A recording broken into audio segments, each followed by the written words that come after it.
kind of want to get into the weirder side of things. Yeah, you know. Okay, what's weirder? You know, spirit guides, past life regression, all of that stuff that I'm just starting to tap into.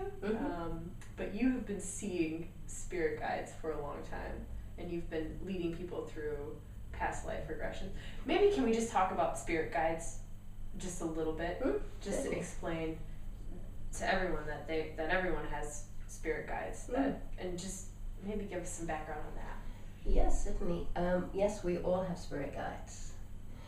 Spirit guides could be people that's actually passed over, that's had an earthly experience, so they know what it's like to be in a physical body. They're not necessarily someone that's just passed over. To be a spirit guide, from our understanding, is that they need to have reached a certain level. Yeah. Because we, like teacher level, because we need to depend on them, and they need to, they support us very, very well. But it's not just someone that has just recently died. I know a lot of people say, my uncle's my spirit guide. Well, he may be, but maybe not. He may be just around looking after you. It's not the same as a spirit guide. Yeah.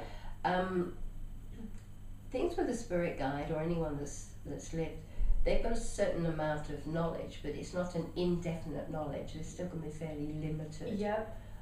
By the amount of knowledge. So you've really got to come back to your own sense and feeling of something. You're still not depending on someone else.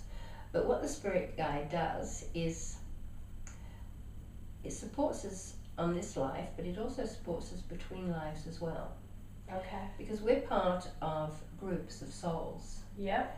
And as a soul on the between lives, our spirit guide will be there in contact with us, making sure that we're learning, that we're moving, we're growing. One of the perceptions I think we had that once we pass over, we're going to sit out there floating on a cloud with a harp and do absolutely nothing. That's not the feedback. That's not the feedback that we get, that we channel and other people have channeled. It's not the feedback that we get from people who've regressed people, and particularly to time between lives, is that our learning continues. We still go to school, we're still growing. Yeah. There still seems to be a structure, but spirit guides is very much a part of that. Spirit guides are very much part of the process when we agree to have another incarnation, when we agree to have a purpose. Yep. We agree on a certain life or situation, the parents we choose, the people who are actually going to share our lives with us, they have a part of that. And they're aware of us at all times.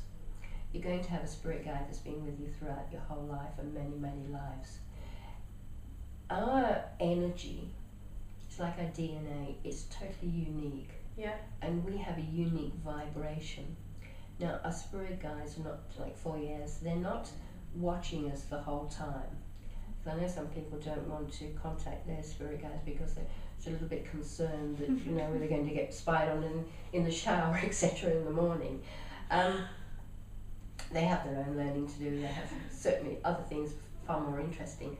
But when we call on them, and when we need them, when our energy is in distress or joy, yep. It's like a vibration that goes through the universe. Yeah. And they know straight away that we need them to be there with us.